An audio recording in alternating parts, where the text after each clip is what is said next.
Welcome back to the Weekend Warrior Show recap. I'm Ty from the Unemployed Architects. This week I'm sitting down with a friend of mine, Jake Denny. So how you doing, Jake? I'm doing good. All right. So Happy to be here. Sorry it took so long to get going. It never fails. No, It seems like fine. we're only 20 minutes behind, I think. But Like 20 minutes. yeah, it just you said you had a bunch of stuff to do later today or something. Yeah, I got some stuff like later today, but I it's not gotcha. until Well, later. I figured I would kind of recap how I know you, which, this is just my perception of it. We played at the Roundabout a long time ago, and I believe you were there, but you would have been pretty young. I was like, let me do math here, so it's gonna take a second. I was 12 years old, 12 years old. and you guys played the Roundabout. Right, and I remember, I think we gave you a CD or something that Yeah, day. the Design to Shine album. Yeah. And then every once in a while, from time to time, you'd either be at like a different Roundabout show or like, I'd just be out busking, and you'd kind of happen upon. Seems like you go to the record store a lot, right? Yeah, especially like around that age range, because that's what like heavily got into music. I was just down there 24/7. Right. So, now for a long time when I knew you, I didn't really know that you were even a musician yourself. So that was kind of a surprise to me eventually. Which, so let's kind of recap here. I know you did some stuff. You start with bass, is that, or like in a band? Yeah, when I started playing in bands, it was like bass, Right. first and foremost. And then you started playing in 3rd Street Down, right? Well, I was playing like bass, like open mic nights. Right. I played for Casey for a show. I gotcha. And then I did Uptown Traffic, which was like a Okay, garage rock. I vaguely remember that. I'm just saying, when you kind of came, your first like band that like, seemed like a little bit bigger in the area. Oh yeah, no, that was Third Third Street Street Down. Down. You played guitar for them at first. Yeah, I did guitar and backup vocals for them. And then I talked to Austin about this when he did this, but it seemed kind of crazy that you just switched to do the drums at a certain point. Yeah, no, it was pretty much anytime like since like being the second guitar player, we could do without that. So anytime I needed to fill anything else, You were just the utility man. I was the Swiss Army knife. Well, that's a good thing to be. You can fit in anywhere. That's So how long have you been playing music? Like all the different instruments and stuff. I've been playing guitar for 8 years since Okay. I was like 10, Nice. and then started doing like bass around like 13, Okay. and then drums like 14, Very cool. And how old are you now? 18. 18. So it's eight years as a musician, but Yeah. only 18 years altogether. So only 10 years of not being a musician. Yeah. That's kind of crazy. But anyway, so and then after you played with Austin for a while, he moved obviously. Yeah. And then Phoenix. are you still doing stuff with him from time to time, or? I mean, we have like some like recorded Third Street Down stuff. That's like, I don't know. We may release. We literally I just at the show last night we had our keyboard player and our saxophone player came to the show. Nice. And I was talking to them, and we brought that up, but like, I don't know if we'll release any more stuff. But we don't have anything. I that we're gotcha. working I just on. wasn't. He had made it seem kind of like maybe you guys would do some stuff from a distance, like maybe do some tracking and then kind of put it together at some point. But Which we may do, and I'm obviously open to do it. But and then your new band, or Blue Car, Blue Car, and you're the front man, which is a different role for you. Yeah. No. How do you like that? I like it. I mean, I got to do that with Uptown Traffic, but like I was kind of out of practice because I was in Third Street Down for like 2 years. Right. So it definitely, like I had the full band show last night, but I had some acoustic shows before that, which was kind of good because it kind of helped me shake off the rust before that. Oh yeah, those acoustic shows will do that, and it'll show you, where you really need to work. Oh yeah, no, the acoustic shows will show you like. Because, I mean, full band shows, you can kind of hide it. Yeah. You got distortion, you got full band, but acoustic shows, you just got to, like, actually be good. So you've had a pretty good schedule this year for that, too. You've been playing a lot of the same stuff that I've been playing, which is pretty cool. So you had some Poor Brothers shows. Yeah, I played Poor Brothers. I was supposed to play the one in Peoria. Got rained out. it was funny. We kind of did a flip flop. Yeah. When I you were remember in that. Peoria, I was in Champaign, and vice versa. And I think we both have got rained out. At least one, because my first Champaign one got rained out, Yeah, that was like early April. and that would have been when you were in Peoria. I was in Peoria, and yeah, it was like supposed to rain. It was like under 50 And it was degrees. cold. Yeah, I remember that. I've played outside when it's cold, man. It's not enjoyable. Fun. Yeah, the Like, fingers get a little numb. Yeah, no, I remember texting that dude. I was just like, hey. Yeah, he hit me up. You probably could have just waited a few minutes, and he Yeah. probably would have gotten to you. The guy's super nice over there at Poor Brothers. But yeah. So and then you already did your Distill show? Yeah, we played the Still. And you did that May as a 1st. full band? Oh no, that was acoustic. Okay. It was me and my bass player. Cool. And how'd that go? It went pretty good. I always love playing Distill because it's like a nice place. Yeah. We're there in a couple weeks, and that's like the one I'm looking forward to the most this summer. I think is the Distill show, just because it's, the weather this year has been crazy. The one downside of that show was it was extremely windy. Oh, I gotcha. And like being right by Did you the bring water. your wind screens? Did not have the wind. Oh yeah, we forgot the windscreen for the mics. That's Like, we were that's setting always up, the and I was thing. like, oh no. Yeah.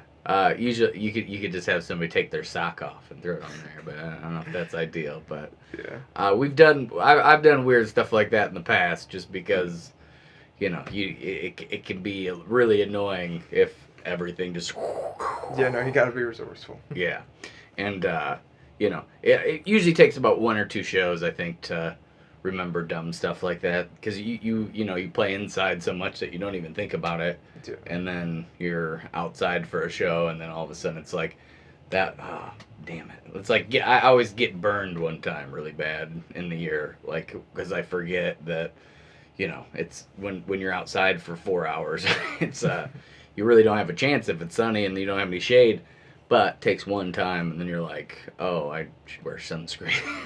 Yeah, no, as a ginger, I definitely. Oh know yeah, that. I bet. So the show last night, let's talk about that one. Yeah, we played the Night Shop. It was us, Sisser, and Tina Sparkle, and it was first time playing a full band show in probably a year. But playing it as the front man of the full band. Yeah, it was. I had a lot of fun last night. That was Yeah. a really killer show, and Night Shop's fun. I think it always sounds pretty good. And was it in their little Ollie stage, or was it like in the actual? we played like in the building. We were supposed to play outside, but obviously, like it's been storming. It's an Yeah. all metal stage. Right. That would have gone wrong. My show got canceled last night. I was supposed to be at the Loungeabout, at the I saw Roundabout, that. but yeah, that's always a bummer. Summertime. This year especially just seems. Yeah, the weather has not been the greatest Yeah, lately. not. It's like I feel like people are so hungry for shows. This has been one of the most like fruitful booking seasons I've had in the summertime. But then along that same vein, it's like so many have gotten canceled because of the rain. And I think it's supposed to do the same thing again this weekend, which I have 3 shows for. Yeah, no. But so yeah, no, we played inside, which, I mean, I'm glad we still got to play. Yeah, and I don't know. Inside's nice there. That's the only times I've ever played there have been inside. Yeah, no, they're both great, and yeah, no, it was a really killer show. Really And got into who was it. on the bill there? It was us, Sisser, and Tina Sparkle. And I think I saw was that like a show trade with that Ms. St. Louis band or something, or no? Yeah, no, Sisser, they're from St. Louis, so they But were just on like a mini tour. I feel like did I see that you were playing in St. Louis sometime? I'm not playing Oh, St. Louis okay. sometimes. Maybe I'm just. I would like to. Yeah. Hard to get in down there. I don't really know, and it's a little bit of a drive, so Yeah. double-edged sword. So, how many more shows you got this summer? Well, I have one Wednesday also Loungeabout the Roundabout. Oh, very cool. But yeah, given the weather, don't know. Well, I think the middle of the week's supposed to be pretty nice. I hope it is, because that is the last full band show of the summer. Gotcha. And then the 17th, I'm playing a street fest at Haynes on Main in That's Mackinac. awesome. Yeah, I've heard of that place. Long time ago, but that'll be cool. Mackinaw's a pretty nice town. I've been there a few times, and it's a little upper class, upper middle maybe, but Nice. It's got some hills. It's got some lake. It's got that winery, obviously. Yeah, the winery's really nice out It there. just feels good. It's like every time I've been there, it's been like a vacation. It feels like. So that'll be cool. Yeah. What about your? You have just the one single out right now. Yeah, IFC. Right now, we released that back in March. And what was that one again? Sorry. C. C. Okay. Yeah. Yeah. Okay. Yeah, I listened to that and I was pretty impressed by that. I thought you did a really nice job. It. And where'd you record that at? I recorded that in my room. Oh, you did. Just yeah, like all of it. Well, it got recorded. Yeah, all of it in the room, and then you tracked it in the room, and then you got it mixed. We had it mixed at a place called Oak Lake Studios. It's where 3rd Street Down's last 2 singles. Nice. Got recorded. And how are you recording? Are you do you have like a pretty nice setup for your at-home stuff, or? It's good enough. Like, right. I have like a kick drum mic, and then I use the vocal mic for the overhead, and I have like an interface through my laptop. So it gets it by, like, it's decent. I gotcha. And how long have you been recording stuff yourself? Actually, see, that was the first thing that I recorded myself. Okay. Cause, yeah, like I had the material while I was in 3rd Street Down, but like I was focused on that. So right as that ended, I just went straight into that. And do you have a lot more original music that you've been working on? Oh yeah, we have. I think it's about like 10, 12 songs. And then I would assume you've been, with some of the shows you've been learning a lot of covers. Yeah, well, yeah, oh yeah, especially the acoustic shows. Yeah. Like 2 or 3 hours. Last night we did majority originals. We did like 4 covers. And that's the nice thing I think about Night Shop is they're smaller sets and they don't necessarily pay a ton, but you get to play, all original material, and they actually prefer that, which is cool. I feel no, it's like it's an actual music venue compared to like playing some bar or something like that. I think, both of those things have value in different ways, but, you couldn't, I don't think I could make a living necessarily off of playing in the more original scene if I only did that. Now, I love when I get a chance to do that. It's like my, preferred type of show to play. But, there's a lot of positives to playing those bar shows. I feel like it's like not only do your material gets, endless. I probably can do like 5 or 6 hours of music if I had to. And then, because you kind of just have to, and you just keep learning songs. And then, obviously it pays better. And you still get to play originals. You just, it's not a block of originals, which, but yeah, so you planning on recording some more of those originals? I'm actually going to the studio next week for like a full week. Is that the same studio? Yeah, same studio, Oak Lakes. And so are you actually tracking there this time then? Yeah, I will be recording there, recording and mixing. Are you gonna release like an album, an EP, or? The plan is to record like singles and then like release them just like periodically, like every month or every 2 months. Yeah, and I think that's a good model for the way things are going. The thing I always, well, at least lately, is you can always still put it out as an album at the end of doing that 10 times, but you're constantly putting stuff out. You're giving anybody who like cares about what you're doing, it gives them a chance to get something new and enjoy it. But then, the majority of people still haven't really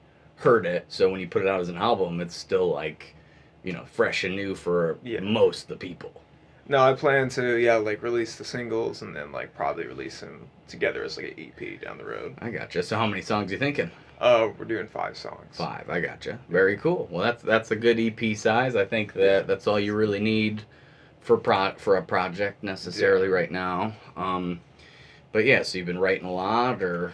Yeah, writing, especially for like the acoustic shows. I had a lot of the songs like half done or so, so I kind of had like suss them out a little bit. Yeah, like sit down and like finish everything. That's good. It's good to have deadlines like that. It kind of forces you to, get to work on some stuff. Yeah, no, I had to do that, and I had to do like demos, like for the live band I got to play, and then like for my producer for the studio. Yeah, it's always good to go in there with like a demo cut to the tempo you want, so they can kind of help you get everything set up and have a general like idea of what you're going for. And actually know what you're doing when you get in there. Yeah, which I think when we first started recording, we just kind of showed up and crossed our fingers in a lot of ways. But you know, the more I've done it, the more I think that's kind of, or we would actually record maybe like the scratch tracks in the studio first, and then you know we'd get around to actually doing the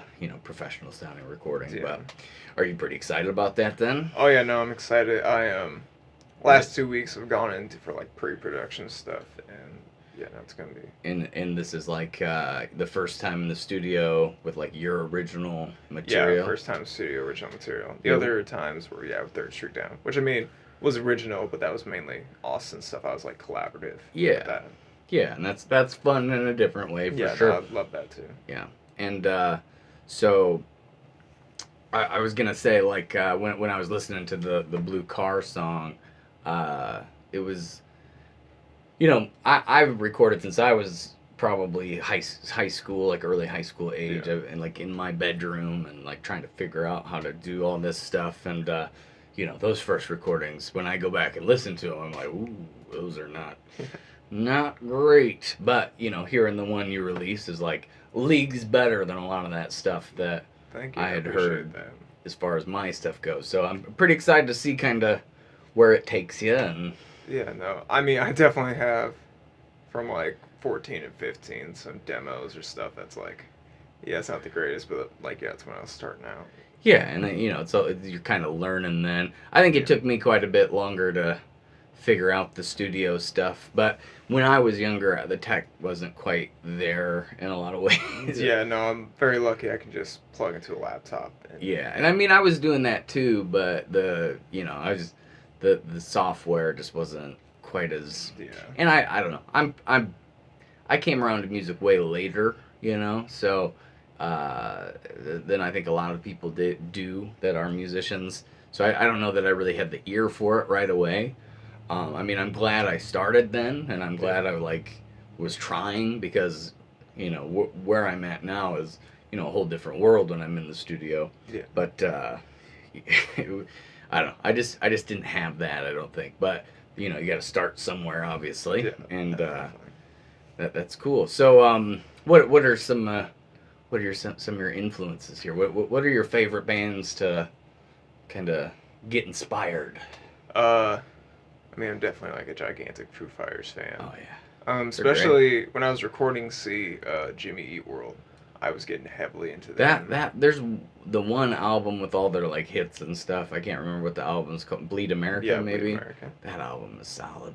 No, I really got into like Clarity, which they like really layer on that album. Hence like 20 guitar parts on C towards the end. Yeah.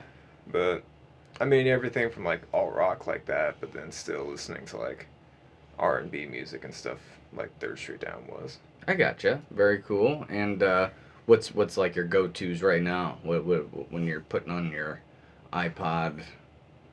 Listen about everything, but one band there's a band called Hot Mulligan, like a punk band, and then like for the other side of that, there's a band called Omar Apollo.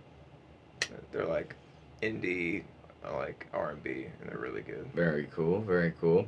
So I don't know if you noticed this when you walked in here. I just got really I got a full kit. Like I found a full kit, I should say. I got it for free. Somebody was just throwing it out on the side of the road, and so I got it. And I do the foot percussion a lot when I play. I'm by no means a drummer, but I've been playing a lot lately, and I've really been enjoying it. So I was wondering, like, how have you? What's your favorite thing just to kind of sit down and zone out and do? I mean, it sounds like you play a lot of instruments, and yeah, pretty much music is what I do like 24/7. Yeah. Well, that's kind of how you have to be, and that's a good. And it, if you keep kind of attacking it, hopefully that's what you'll end up, and that'll be, you'll be doing it 24/7. But I'm saying, like, do you enjoy just sitting down? Do you have a kit yourself, and do you enjoy just sitting down and playing that, or? Oh yeah, I'll definitely just like play to play. Like Right. it's not always like, oh, I have to finish a guitar part, I have to finish a drum part or something like that. I think that might be what I've been liking about it so much. It's like when I practice guitar a lot of the time is, there's a purpose. Like I'm trying to get somewhere, I'm Yeah. trying to write stuff, I'm trying to get ready for a show, um, trying to, learn a new song for some, event or something. But when I sit behind the kid, it's like, it's all just play kind of, I guess. Yeah. But I don't know. I'm by no means very good, but it's definitely been, pretty fun to just sit down and put the headphones on and just, put on some music I like and play along, which is Yeah, drums you can definitely. It's more of a, you're like more into it because you got like the headphones on, you're like moving. It's very. definitely a little bit more aerobic, I suppose. Yeah. And, I don't know. It's easy for me to get kind of lost in that. Yeah, no, you definitely can. Sometimes It's your main focus. Right. Sometimes I get a little bit more, like too focused on the guitar, like, and then I'm like, well, what did I do wrong? Where was I flat? I was flat there. I'm sharp there. What are the lyrics? But when I'm playing drums, it's just like you can almost zone out and do it, Definitely.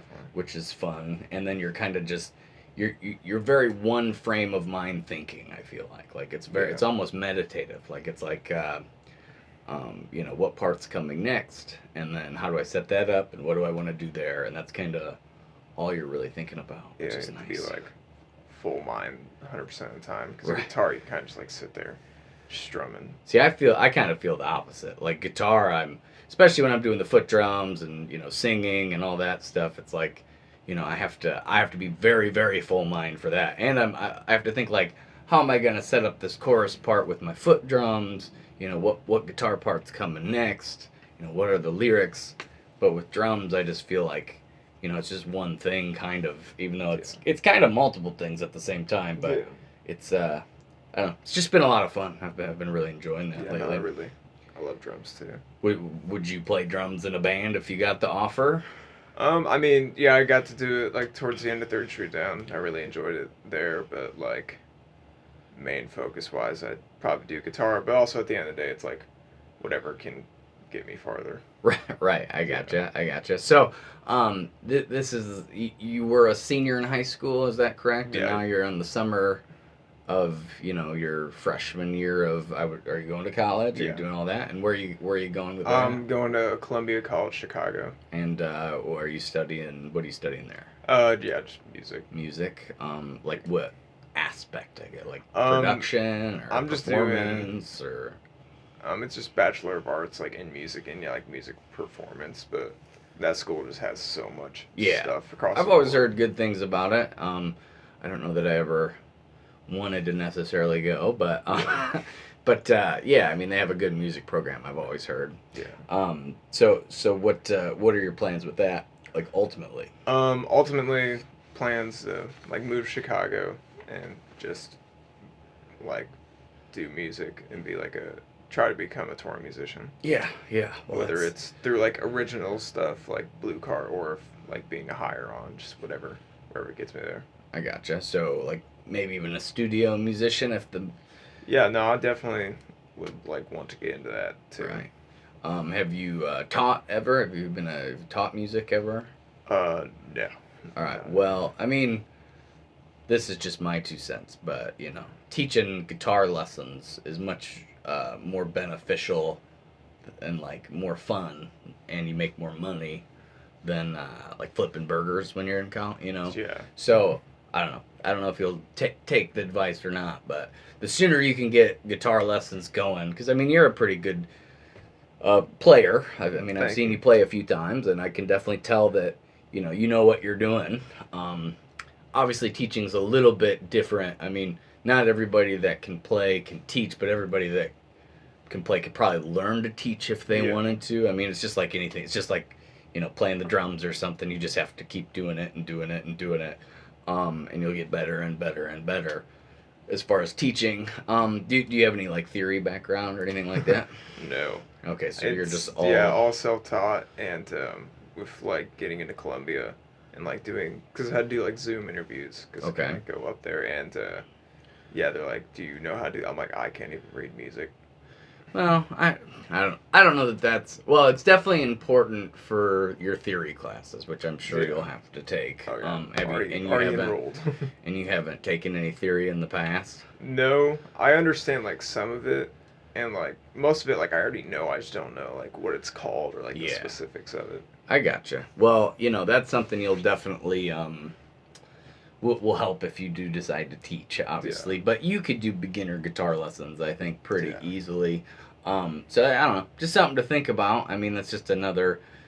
Even if you do have to get like a part-time job or whatever yeah, to be working, and then you'll be playing, and then the most amount I think of revenue streams you have is gonna make for a better end result yeah, ultimately. And I definitely find with teaching that the more I've done it for over 10 years at this point, and I was not even half the musician I was before I started teaching. So I mean it makes you, I think, all around just a better player. You'll get more knowledgeable, you'll be able to communicate, a better communicator for yeah. I sure. imagine so. But I don't know. Even if you don't want to necessarily do that very much, I think that it's beneficial to at least do it a little bit. Um, so that's something to think about. Again, I don't know. I mean, yeah, like I'd rather have a job doing something music related than Right. non-music related. And that one, it reinforces all those basic ideas that you know, but you maybe not have had to express them in Yeah, an articulate way enough for somebody else to understand it. And once you do that like 1,000 times when you're teaching, because you have multiple students and you're doing it, multiple years, um, those ideas are just like in your DNA at that point, yeah, which is and I mean it's as far as jobs I've had, it's the best paying one I've had, So anyway, just something to think about while you're up there cracking on the other side of the stuff. I think teaching's always good. Have you played up in Chicago ever? Or I have not. Third Street was supposed to play, but then of course like COVID oh hit yeah, I because gotcha. we had some shows lined up there, and Where at? we were playing the Hard Rock Cafe. Ooh, I that's a know cool that, spot. and then the other ones I did not know all the details on. I gotcha. Very cool. Well, I will say that, as far as just from my experience up there, it's hard to make any sort of money as a gigging musician up Yeah. there. Not that it's impossible, it's just a different mentality, kind of. Which, if you are you planning on starting your own band up there, or The plan is like just take Blue Car up there and get like a full lineup are for musicians up you there. so okay? So you're gonna play your stuff, but just try to get new musicians, or the musicians Yeah. you're playing with are gonna follow you up there. Oh no, just new I musicians up gotcha. there. Very cool. And are you staying in like the dorms or something like Yeah, that? they have like four different dorm buildings, Yeah. and Well, that makes practice tough, I will say. But well, thankfully, they'll have they have a space. music Yeah. building. It's got like a practice building and a studio. You probably just have to book it out or something, Yeah, I would there's like guess. just go reserve it. Right. So I'm sure that those are pretty. People kind of jump on that because I think space to do that would be tough. And if you have a whole freshman class of musicians, there's a lot of them that are going to be in bands that need a yeah, practice space. So definitely. that'll be interesting. I'll be interested to hear how that all goes. Yeah. So, are you doing any production classes or anything like that? First semester wise, I'm not enrolled in any, but like I imagine probably down the road take like a couple. That's cool. I just always feel like even if that's not your end game goal to be like a studio producer or engineer or anything like that, um, it helps so much. The more you know about that stuff, the easier it will be when you go into the studio and record your own Yeah, stuff. no, definitely. I'm the producer I'm recording with now, Matt Rush. He's because I expressed like interest, like I want to learn that stuff too. So like I've been learning a lot from him, and like for C, like I went in for the mixing sessions, like Yeah. not just like oh here mix it, send it to me. Like I wanted to Yeah. be Well, there, I think see how it's I did better it. to be pretty It is. interactive with that. I mean, I've never been the type of guy to just been like, go ahead and just do what you think. Yeah. I a lot of times feel bad because I'm a little bit picky when I'm in the studio, because I have like a specific sound I'm kind of going for, some specific ideas, maybe some different instrumentation, and it just I end up and like when we recorded Design to Shine, it was like we did all the tracking. It's 14 tracks, which was kind of ridiculous to even do, because it took 3 years. But we did the tracking in probably the first year, and it's not like we were going every day of the month or 5 days a week. Even we were doing like 3 times a month, for the three 3 years. But it was like the first year, it was like everybody was kind of involved, and then the second half, mixing and mastering all those songs and getting all the instrumentation exactly right, and I was just in the studio for myself and the engineer, just like going through pretty much every measure of every song, which can probably be a little bit frustrating, but for the engineer. But I just feel like I've learned so much, and it's been so helpful for the songs that I've been putting out. Yeah, I mean, it's just like you get quicker results instead of like texting and be like, oh, that's the waiting. nightmare. It's like I love just like sitting by the soundboard and then like, okay, well, let's do this. And like, bam, just immediate. Yeah. And Well, I've done a little bit of that more recently, and I don't even know how engineers put up with that. Like, it just seems like that would be so frustrating. Texting, oh, this minute marker, 2:06. There's a little click on one of the, maybe like a weird snare hit that, that stuff would be so tedious. I feel like. And then they send it back, and you're like, nope, that wasn't the one. Yeah, no, it's a lot easier to communicate just being there and doing it. Which I think there's definitely benefits to both. It's nice to be able to as you get more knowledgeable and more used to recording and tracking your own stuff, which it sounds like you have a good base in already. You can do all the heavy lifting outside of the studio, and then when you get into the studio, you'll be knowledgeable on what you're going for and what you want and how you would do it. Then it just expedites the whole process and is cheaper. I mean, it gets expensive. Oh yeah, no, thankfully, I mean, I did like all the demos in my home studio, and then we've been doing like pre-production, like dialing everything in, so it's like when we go in, like we can just focus on recording and trying new stuff instead of like, well, can we do that with the snare? I mean, obviously mixing at the end, but like we go and we already have that ready. I think it makes the process definitely a lot smoother to have that stuff going in, which I think we kind of learn more the hard way. It's nice that you're starting out that way, which is smart. But I mean, with with my gear and stuff at the point that I would have been doing that, I don't even know how I would have done that. Now I can do everything pretty much with an iPad and a nice microphone. I don't really need anything too crazy, which has been, fun to kind of dive in, but I always feel like I'm a little behind. Because I'm learning everything for the first time at 32, and you kind of, I feel like, probably grew up with it around you. Yeah, I mean, actually, my first time trying like production stuff, that was like with C. So like as I was recording that, I was learning how to use like all that stuff at the same time. I mean, with like Third Street Down, I was like, like trying to see like what the producer was doing and watching that and like having some knowledge from recording. But yeah, it was definitely a lot of like, it was a big learning curve in the beginning.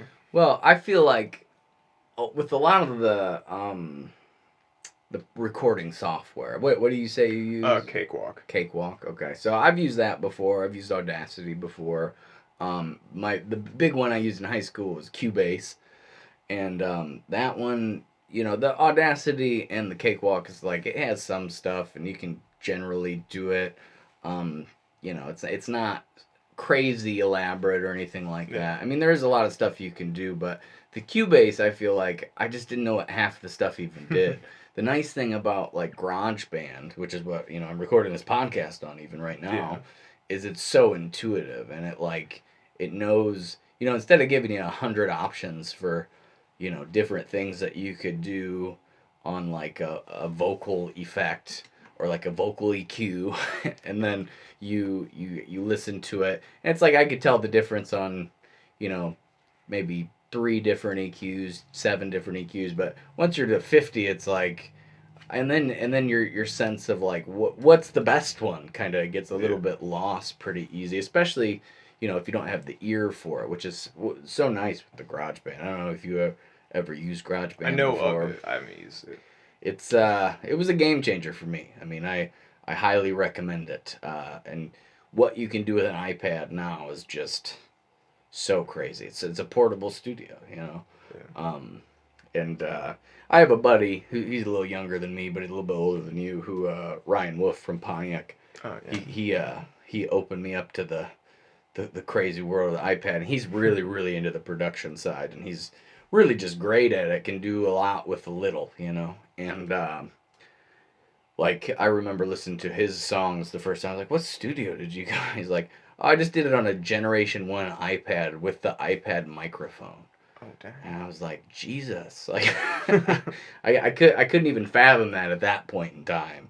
But luckily, he's been great as far as showing me kind of the ropes on it a little bit, and I mean it's just crazy what you can do with it. Yeah. An iPad, it's expensive, but like I said, it's a whole portable studio. You can do so much with it. Yeah, I think like when it comes to like compressor settings or stuff like that. Yeah, that like little things like that drive me nuts. I just text my producer. I was just like, what should I do? Like, I literally my like vocal compress like settings are just what he texted me. Right. And I just saved it, so I just put it on any vocal I do. Because there's just so many little things like that like if you don't go, I feel like if you don't, A, like don't necessarily have the ear for it, but B, don't go to school for it and kind of study the ins and outs of vocal compression. It gets, I get in the weeds so fast with that stuff. Whereas this just has a compressor. Like I'm sure you can get other options, but it has one. Sounds good. They made it probably the one that your producer would have picked because they want to make it like so user friendly. So you don't have to ask all those questions. Yeah. And then a lot with the music side, like with the podcast, I just, I'll just really, edit it a little bit to, line everything up and then, try to make it sound okay and then, put it out. But with the, like when I'm tracking and stuff like that or like recording music, I will definitely track it on the iPad and then, go to a actual studio engineer and have them, and it's nice to be like, okay, this is my mix of it, kind of give them an idea, but they're probably like, oh well, you should change that compressor, you should maybe use this reverb instead of that reverb, or little things like that I feel like I just don't have the knowledge or ear for, but I think it makes like a huge difference. But I mean, I can literally like one of my bass players. It's like I could just go to his house and record his parts, which is such a nice feature. I feel like. Yeah. But so highly recommend. If I mean, you can't get as crazy. That's for sure. Yeah. No, Cakewalk definitely has a lot of stuff that I've never even tried. I just have like the basic stuff I need and like little tricks I figured out, but there's so much that I'm just like, that's for another time. These are just demos. Right. And that, I feel like you can get so caught up in that stuff that it can kind of make the process of recording almost not so much more tedious, where you just kind of want to get it out, and get stuff done and get it to the next phase of what you're doing. Whereas with the iPad, you just don't have that problem because it's it's so limited on what it can do, but everything it can do does sound good, Yeah. But all right. Well, I usually like to ask, do you have any crazy show experiences that just weird one, or one like trying to think, fun one, or like maybe your favorite, or just do you have any good stories? Because from playing bars from like 13 to now, that's young. Definitely been a lot of weird stuff. I don't think I started playing in bars till I was like 16 or 17. Maybe even 18. Yeah, I think I would have been open mics at... Is that what you generally started with? Yeah, I started doing like open mic nights. Yeah, those were great for me. When I first started, I was doing like 3 or 4 a week for like Yeah. years and years and years, and the stage time, you get from that and just Yeah. get comfortable kind of singing into a mic, which I feel like takes so long. For me it took really long to get, which I still still have different some shows where maybe that's not the case, but Yeah, no, I mean, yeah, open mic nights is less pressure, and like they're really good for starting out and getting just your stage time in. right. Show wise, we did one show's probably like the most professional thing I've done. We did the McLean County Chambers Gala.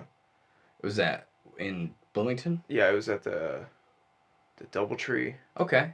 The hotel Ooh. that's by the TGI Fridays. Yeah, I used to play there on Wednesday nights. They had like a weird happy hour, 2 hour type thing, and it was like this small.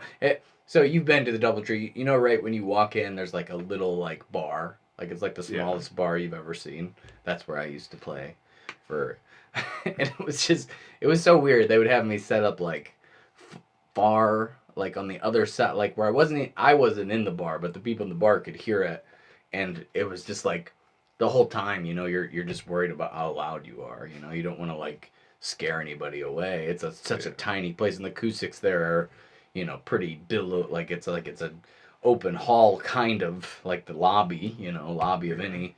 So the acoustics are a little weird, and you're I don't know. They have a courtyard too, so in the summertime that was fun and good, but when I was inside at the bar, it was always a little weird. But they have probably banquet halls, that kind of. Yeah, it was like this big banquet hall ballroom, and it was like it was kind of a weird gig because they hired us to play like 6 Queen songs. It was like right after like Bohemian Rhapsody was like a huge movie, but it was like.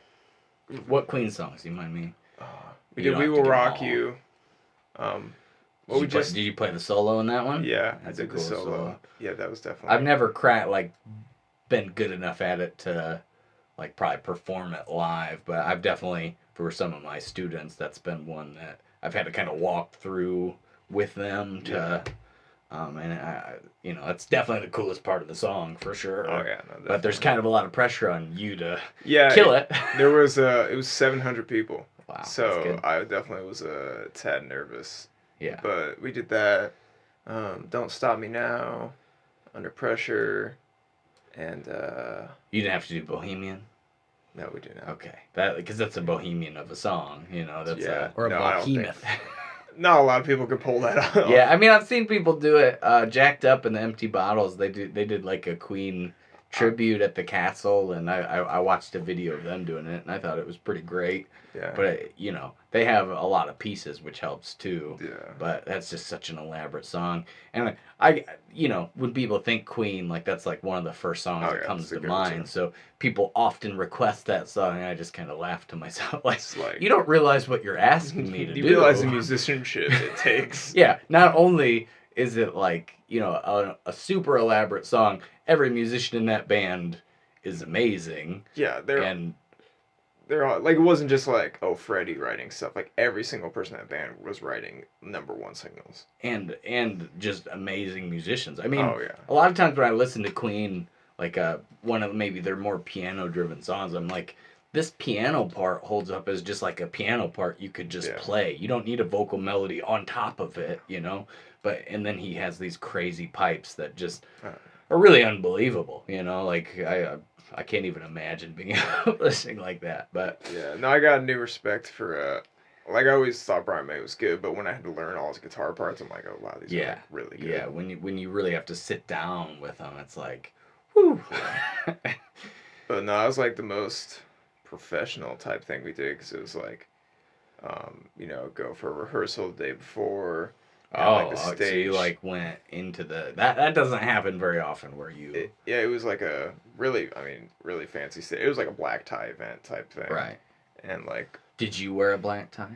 No, we were all like we dressed nice, but we weren't like tuxedos. I always get a kick out of that because, we're musicians. We're like the expectation's so low.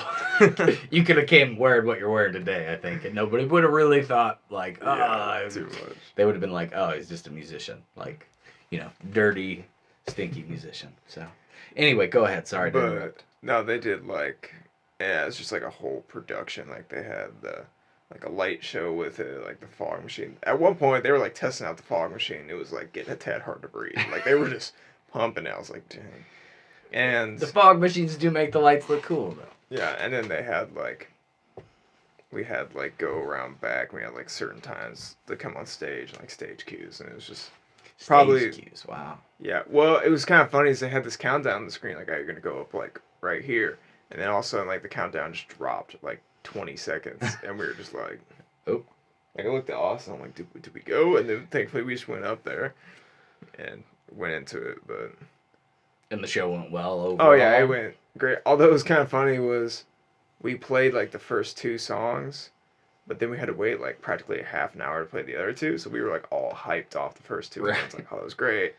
And then go back to like the like room they gave us to hang out in like the green room, and we were like all hyped up. But then like we were just kind of back to normal because we were like sitting there for like half an hour, an hour. And then was it like because they had to do announcements or a speech? It was just it was like a whole event. So Right. they were doing like speeches. I don't know exactly what they were doing. We were like sitting just in the green room. I believe you call that like a corporate event, right? Yeah, it was a corporate event. And they have a lot of money to throw around. Yeah. And I don't know. I just always feel like at those things, like the musician's definitely more of an afterthought. It doesn't sound like necessarily for this show, for you, that it was. But when I've done stuff like that in the past, it's like the people that are paying me and asking me to play like don't realize like what it takes to put on a show, like and like they don't have the gear, they don't have the like, oh, you need to be there an hour early to set up, or oh, you need to be there 2 hours. It's like so like not thought of until the last minute a lot of times.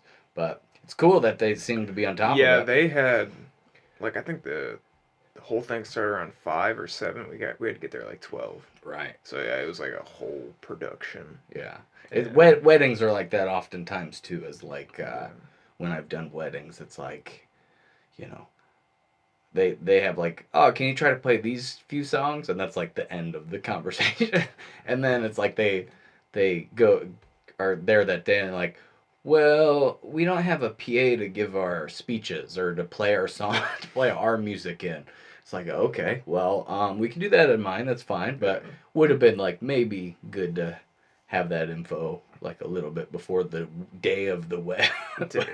But it's always fun and it's fine. It always works out. And then you kind of feel like the hero too, in a little bit where you're like saving the day, which is a good feeling.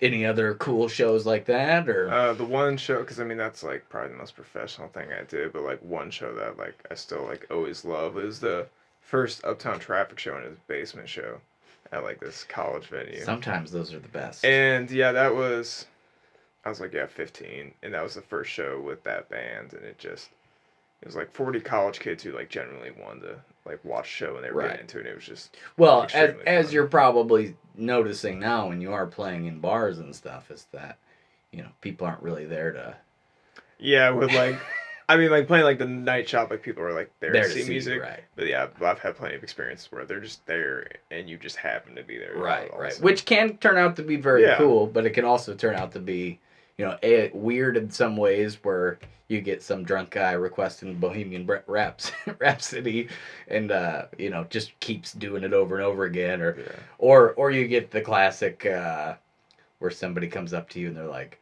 here's what I think you should do, which it's like so many.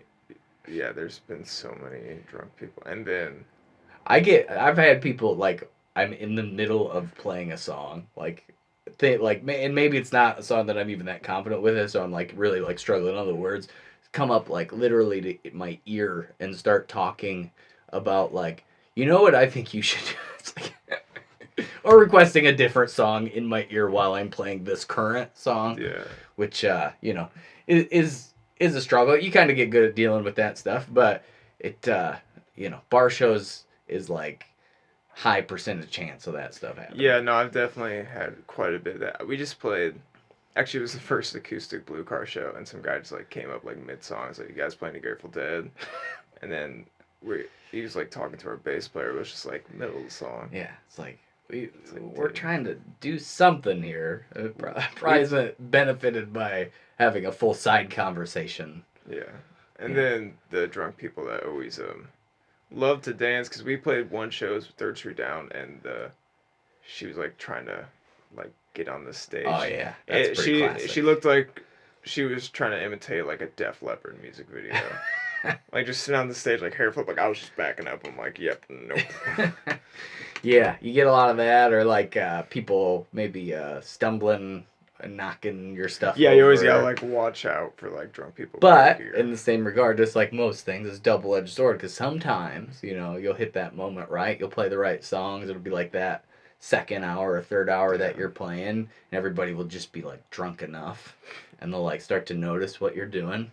Because like for the whole first hour or two in a lot of those longer sets, it's like you're barely a thing to the people that are there. They're trying to talk to their friends and they just met them, or maybe they haven't seen them in a long time, or they're trying to get dinner, or all that stuff, and they're drinking the whole time, and then finally you get to that third, fourth hour, and they're like, oh, there's music going on. Pretty much. Like, oh, this has been going on the whole time, and this has been pretty good, I think. Like, I almost thought it was like a jukebox or something like that. Pretty much just play September by Earth, Wind and Fire, and people just go nuts. It just rises them out of the seat, right? Oh, yeah. And but I mean, not always. There's definitely plenty of shows where that doesn't happen, but when it does, and people are like start moving. Yeah, no, it's fun. It can be a lot of fun. It almost turns into the college house party show in the basement where you're 5 feet away from everybody, just really into it. Their stage, like, I mean, obviously, like, it wasn't a stage, but what they had dividing the, like, band, the stage, was the front bumper off a Honda Civic. Nice. It was just sitting there. But yeah, it was a really killer show, especially, like, so early on. Right. It was really, like, cool experience, and for how, like, well it went. Yeah, and, that's, like, prime, like, music reception age. I always feel like is college, where everybody's really, really like over the top into music. A lot of people are in high school too, but those same people still are in college, and then you get a whole new crop of people that like just are discovering why music's so amazing. And it's their first big parties that they even have ever been to, so they're just excited to be there, and there's music, and those are always a lot of fun. Always weird stories that happen with that too, but no, there was some weird stuff that night, but yeah. Well, you never run out of that, I think. Well, I don't play like giant shows, but I wonder what the difference the difference is in weird stuff that happens when you're like a national touring act. I'm sure it's a different kind of shenanigans that happens, but it's like probably in anything that anybody does, there's always weird stuff that happens, but it just seems like with music, that's such a situation that's just set up for it's just gonna happen. All sorts of weird stuff. But so that's great. Sounds like you're on a good track here. And so do you know any musicians up in Chicago? I do know a couple bands up in Chicago. Well, actually from Bloomington, Red Scarves. Name sounds vaguely familiar. They live up there. A band called Bow and Spear. They're really good. They're from Chicago. So I know about, I'd say like 15 to 20 people that live there. Nice. And I knew one of the professors from the school. I did not know that. I actually saw this band play at the Night Shop. And then like later on found out he teaches there, and I was like, well, dang. Yeah. And but I mean, I do know like some people, but a lot of it's just gonna be going up there kind of completely on my own for that. But I mean, you gotta. Do you have your own like PA gear and stuff like that? Like, what's the? I do, but like you won't be able to fit it in your. Yeah, there's a lot of stuff I will not be able to take up there. Right. Like I obviously can't have like my full drum set. Yeah. In my room, but like, obviously like guitars and stuff, and like my live rig for that. But they have, like their music program, because their teachers also are like touring musicians. Yeah. So they're really open to that, and they have like you can rent gear. Oh, like, nice. oh, you need this, just go take that from there. So it's really a really musician friendly school, and it's a very modern music program, because you have a lot of like orchestral ones, like marching band. Like this one's like here's a class about record deals, and touring the and business side and music stuff. business and like like their what I really like is like their teachers actually do the job. Well, after you go for 4 years, then you'll have to teach me some stuff maybe about. If I retain any of it, I'm sure you will. I'm Yeah, sure you no. will. You care about it. That's half of it. I think is like you like want to do it, and it's like a passion. Whereas I feel like a lot of people go to college and they're like just trying to get a degree. They don't really have much of a. I mean, it's not that they don't care at all. It's just like I feel. Even me on stuff that I don't care about when I was in college, which I only got my associate's degree over there at Heartland, but the stuff that I didn't care about at all, I have almost no recollection of, and the stuff that I was like, all the music classes and I did some creative writing and stuff like that, and that stuff really sticks, but that's because I care, That's Yeah, no, I definitely like obviously I'm going to learn, but like one of the main reasons is like Columbia's kind of like in the epicenter of like the music scene up there, right. And just like networking and I've opportunities. always wondered how, like, because a lot of shows here you have to bring your own PA. You have to, for me, I always bring way too much stuff. It's like, are you going to be driving up there, or are you going to be, right in the L? Oh yeah, I will not have my car with me because it is straight downtown Chicago. Right. So it's like useless. But then the question comes like, how do you go about getting from gig to gig? I with have your no gear? idea. I literally have no clue. But I'm just gonna. I'm sure there's got to be a way to do it. There's got to be a way. Hundreds and hundreds of musicians up there that play regularly. But it's like, how do they go about getting? Yeah, I'm just gonna like go to like my music friends up there and just be like, so. You don't want to be lugging around a 40-pound amp to tube amp to your gigs. Yeah, like walking like 5 blocks through Chicago to get to the train to take to where and then after. So it's like there's gotta. I know a lot of places probably have backlines. I would imagine. Yeah. But you're a gigging musician. You probably are gonna play some that don't. I would imagine just getting around just seems like crazy to me. Because there's more like music clubs and like stuff dedicated to music up there. But I mean, I guess you could call it like an Uber or something.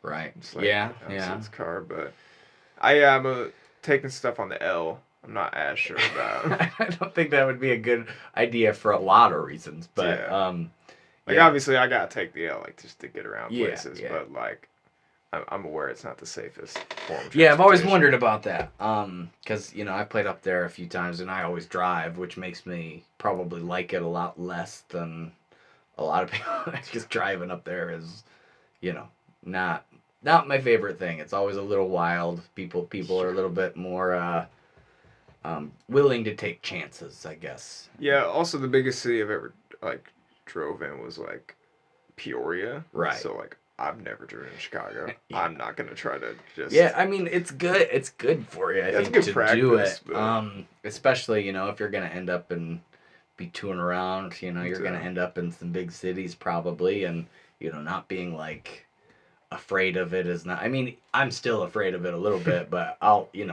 give it a shot. Yeah. Because you've been in you've been in so many weird driving situations, but I don't know. I just always wondered how that works. You'll have to let me know. Yeah, I mean, obviously there's the like everyone gets the band fan at some point, Right? But, like Columbia doesn't have garages, so like don't know where I would put that.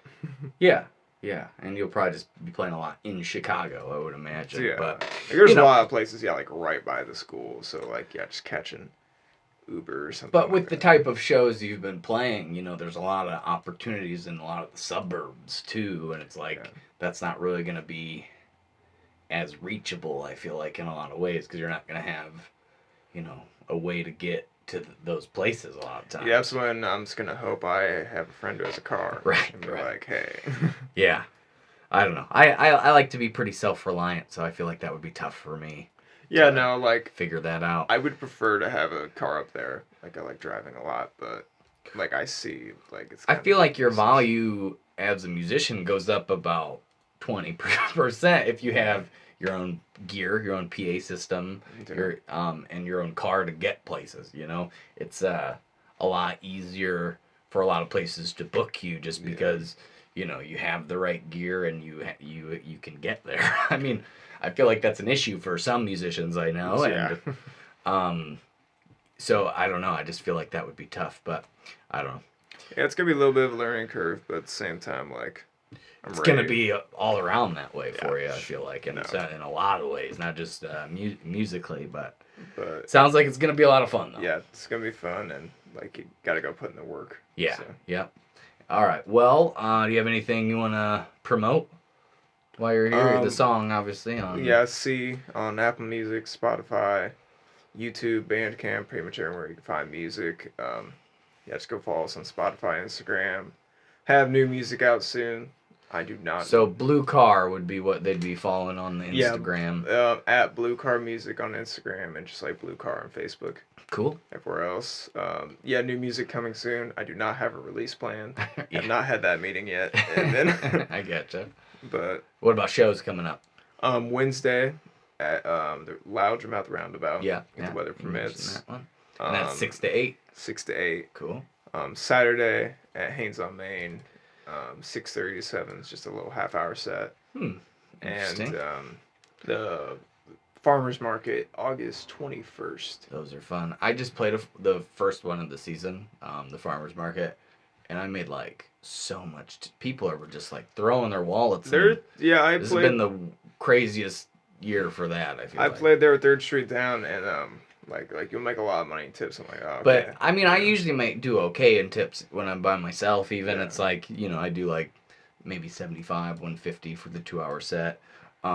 This year I made 300, which is like easily double what I've ever made there. And I don't think it's necessarily a reflection of my performance. I think it's just people are so hungry for live music. Yeah. And like they're there to support, local artists and farmers. And so they're like, already there to do that. So they just are, and they're just so happy to see anything like that. Yeah, it's good to be back Yeah. music-wise, too. Yeah. After last night's show, like, the first song in, I was just like, yeah, I really miss this. Yeah. Well, you're in it. You're doing it. That's a Yeah. great place to be. But anyway, appreciate you coming by. Thanks for having me on. Yeah, and I appreciate anybody who takes time to listen as always. And I will talk to you next time. Have a good one.